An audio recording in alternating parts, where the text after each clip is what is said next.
Bonjour, c'est Damien pour hybridephoto.com. Aujourd'hui, je vous parle du XF1024. C'est une optique qui est pas récente, mais c'est une optique dont j'avais envie de vous parler puisqu'elle sort un peu des classiques. Donc c'est une optique ce qu'on appelle super grand angle. Voilà, je pense que ça peut intéresser certains d'entre vous. C'est une optique que j'ai depuis quelques temps, qui est un peu à part dans la gamme Fujifilm, puisque c'est une optique qui commence au 10 mm, donc c'est un équivalent 15 mm sur un full frame, donc c'est vraiment une très grande angle. Donc voilà, je voulais vous en parler, vous montrer un peu qu'est-ce que ça donne, puisque il faut pas se fier au focal, hein. Il y a une différence absolument énorme entre un 10 mm et un 24 mm, alors que pourtant en termes de nombre, c'est très proche. Mais vous allez voir, ça n'a rien à voir par exemple entre la différence entre un 200 et un 210 mm. Où là c'est la même chose, mais pour du grand angle comme ça, c'est une différence qui est absolument gigantesque. Voilà, écoutez, cette optique-là, moi je voulais vous la montrer. Alors d'abord, je vous la montre. Voilà ce que ça donne monté sur un XT20. Donc c'est raisonnable, on va dire. C'est pas une optique qu'on peut qualifier de compacte, mais elle est quand même raisonnable. Pour rappel, cette optique s'appelle le Fujinon XF 1024 et elle ouvre à 4 ROIS. Donc c'est une optique qui dispose de la stabilisation OIS de chez Fujifilm. Voilà, donc on le voit, c'est les anciens capuchons de chez Fujifilm, donc qui pensent comme ça. Hop. La bête, 10-24, donc 72 de diamètre. Voilà.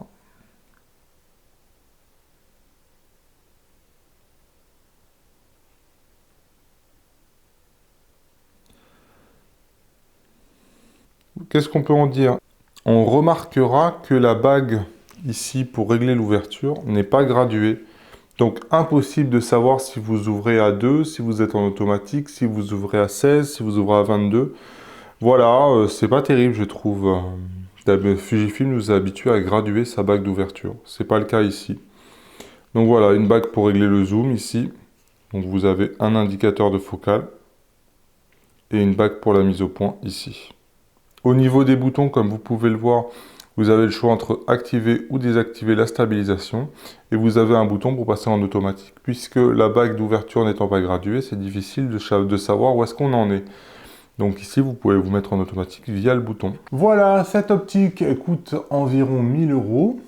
Elle est d'une très bonne qualité. Alors je l'ai dit, c'est une ouverture constante à 4. Donc ça dépend des situations. 4, c'est un peu limite. On est obligé de monter dans les ISO. Moi, j'ai bien aimé shooter avec cette optique. C'est vrai que je vais vous le mettre en vidéo juste après, mais la différence, le gain au niveau de l'image entre un grand angle classique, donc du 24 mm, et shooter avec cette petite bête au 15 mm, il est absolument gigantesque. On a à peu près une taille d'image, une couverture du champ qui est le double.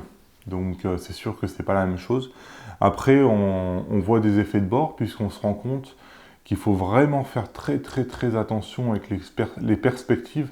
Il suffit si vous êtes bien droit, vous n'aurez aucun problème. Pour autant, il suffit de décaler de quelques degrés pour avoir des perspectives qui sont tout de suite complètement incroyables. Vous avez des perspectives, au lieu d'être comme ça, vous allez vous retrouver avec des bâtiments qui vont être comme ça ou qui vont être comme ça va vraiment gâcher votre image. Et même en essayant de corriger en post-traitement, la perspective est tellement accentuée que c'est très difficile à rattraper.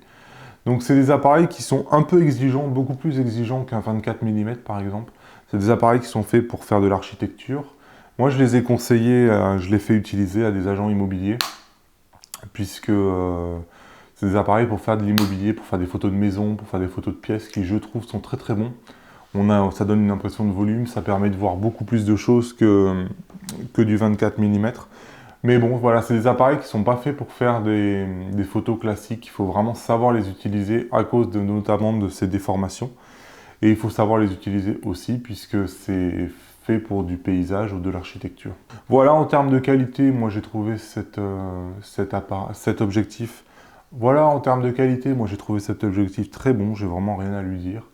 Donc c'est vrai pour mesurer le piqué comme ça sans être en laboratoire, c'est beaucoup plus difficile sur un objectif comme ça, très grand angle, où on a du mal à pouvoir aller regarder les détails en grand, puisque le principe c'est justement de voir beaucoup de choses. Donc même à 1, je trouve la qualité très très bonne, j'ai pas grand chose à lui reprocher. L'autofocus de même m'a pas posé spécialement de problème. J'ai pas testé plus que ça la stabilisation, puisque j'estime que dans du grand angle, on n'a pas forcément besoin de stabilisation.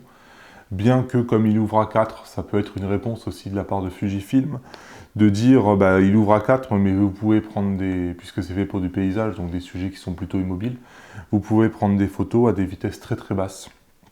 Donc elle a quand même un sens, elle n'est pas là pour rien. En termes de vignettage et de distorsion, sachez que tout simplement il n'y en a pas. Donc là encore, je pense que Fujifilm est conscient que quand on prend des photos de paysage, quand on prend des photos comme ça d'architecture, on n'a pas forcément envie, on fait attention aux distorsions, on fait attention aux lignes, puisque par défaut, on va avoir une étendue d'image, un champ qui va être très très large, donc si on a une ligne qui fait comme ça, on va le voir tout de suite. Donc Fujifilm a bien bossé là-dessus, et l'objectif est absolument exempt de ses défauts. Voilà, moi c'est une optique, encore une fois, que je vous recommande, j'ai pas grand-chose à dire de mauvais dessus. On va passer rapidement sur l'ordinateur pour que je vous montre 2-3 photos, histoire que vous le voyez de vos propres yeux. Alors, première photo, j'ai fait quelques photos à Barcelone. Donc là, c'est sur le port, au 10 mm, on voit un f4 à une vitesse assez rapide. Donc on voit qu'on a une vue très très large du port. Pour bien se rendre compte de la vue qu'on a au 24 mm, j'ai fait la même photo mais au 24 mm. Voilà ce que vous prenez au grand angle aujourd'hui. Donc avec ce que vous appelez grand angle. Donc le super grand angle vous permet, comme je vous disais tout à l'heure, de voir vraiment beaucoup plus large. Il y a une différence absolument énorme. Et forcément, votre photo, votre créativité, la façon dont vous prenez les photos avec les éléments dans votre cadre et compagnie n'a rien à voir.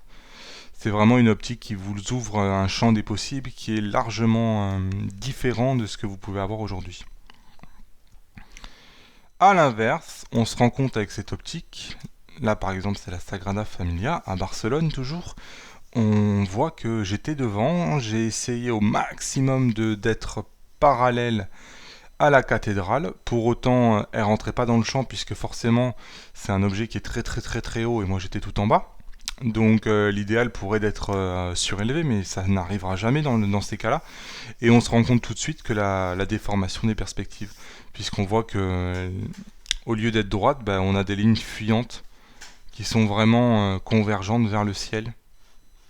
On voit que la grue c'est pareil, hein, la grue qui est sur le côté là à droite, elle est complètement tordue. Donc on s'expose avec ce genre d'optique à ces défauts-là, qui sont difficilement corrigeables même en post-traitement. Ou alors il faut un recadrage qui est vraiment très là la photo. Une fois recadrée, elle sera presque en portrait. Voilà une autre vue, pareil, de la Sagrada Familia, où on voit bien que les perspectives sont déformées. Et le problème, c'est que si j'avais essayé d'être droit, si je m'étais appliqué à être vraiment droit, je devais couper toute une bonne partie du toit. Je pense qu'on s'arrêtait à peu près en haut de... ici. On s'arrêtait à peu près ici. Voilà une photo d'un moulin. Là c'est pareil, j'ai essayé d'être vraiment droit. Pour autant on voit des lignes fuyantes. Hein. On voit qu'ici les barrières ici là, de défense sont pas droites. De même qu'on voit que le moulin, et pourtant il est parfaitement droit ce moulin, on voit que la base est beaucoup plus large que le haut. Et ça c'est la vue du moulin, si j'avais eu que du 24 mm, le style de photo que j'aurais pu faire. Une photo, je disais tout à l'heure pour faire de l'immobilier, hein, par exemple même dans une grande maison, on arrive à faire des photos qui mettent en valeur la maison, chose qu'aujourd'hui un agent immobilier par exemple ne peut pas faire. Donc ça marche pour de l'architecture, ça marche pour de l'immobilier. Voilà, absence totale de vignettage.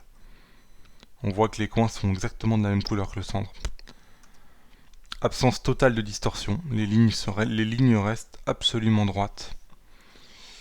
Donc voilà, en conclusion, c'est une optique sur laquelle j'ai pas grand chose à reprocher. Là par exemple, j'ai zoomé à 100%.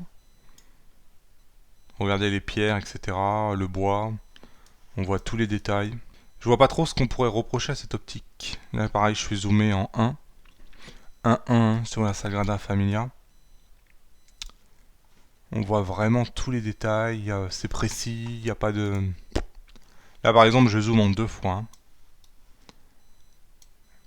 Et même en 2 fois, on s'aperçoit qu'on a des images qui sont vraiment très très nettes. Non, c'est vraiment une bonne optique. Si vous cherchez vraiment à faire du grand angle, que vous aimez le paysage, que vous aimez les architectures, faire des photos de tours, faire des photos de grands plafonds, faire des photos de bibliothèques, faire des photos comme ça, c'est une optique qui vraiment est quasiment indispensable. Elle est chère, hein, 1000 euros, mais elle ajoute vraiment une touche de créativité qu'aujourd'hui vous n'aviez pas avec vos boîtiers. Bon, vous l'aurez compris, j'ai adoré ce XF10-24. C'est une optique qui est quand même déjà un peu ancienne, mais pour autant, elle me donne pleine satisfaction. Et j'ai vraiment rien à lui reprocher. Elle a un piqué qui est parfait, elle a un autofocus qui est parfait, elle a la stabilisation, pas de distorsion, pas de vignettage. Son seul défaut, finalement, c'est son prix. 1000 euros. Donc oui, ça fait un peu mal, effectivement. Elle est un peu encombrante, puisque c'est vrai qu'on va pas forcément l'utiliser tout le temps. Donc moi, en l'occurrence, je la fais suivre dans mon sac. Et je vais faire 3-4 photos dans la journée avec cette optique-là, dans des cadres, dans des moments bien particuliers. Puisque au tout venant, là, au fil de la journée, finalement, c'est une optique qu'on n'utilise pas beaucoup. Et pour autant, il faut se faire suivre un pavé qui est un peu comme ça. Donc c'est un peu le seul défaut. Moi, à la limite, j'aurais presque préféré une focale fixe. Puisque le 24 mm, bon, les intermédiaires m'intéressent pas trop. Et je prends toutes mes photos au 10 mm. Et les intermédiaires, le 24 mm, je l'ai sur mon zoom, etc. Tous les zooms quasiment commencent à 24. Donc voilà, moi j'aurais préféré une focale fixe à 10 mm, mais pour l'instant elle n'existe pas, donc il faut se satisfaire de ce zoom-là, qui est quand même très bien. Moi je vous le conseille. Des fois on me demande comment je pourrais être plus créatif, comment je pourrais faire des photos un peu originales, etc. Une optique comme ça vous permet de faire des photos qui sortent un peu du lot. Tout de suite on se dit waouh! Ça vous permet de montrer des choses que jamais de la vie vous auriez pu montrer avec une optique normale et surtout pas un 24 mm. Voilà, cette vidéo est terminée. Si vous l'avez aimé, écoutez, lâchez-moi un pouce vers le haut pour m'encourager. Abonnez-vous à la chaîne si vous venez de la découvrir. Écoutez, bienvenue, hybridephoto.com. Je vous fais découvrir les hybrides, je vous en parle. Et dernièrement, je vous parle surtout des Fujifilm que je possède. Voilà, écoutez, moi je vous dis à demain dans une nouvelle vidéo. Salut!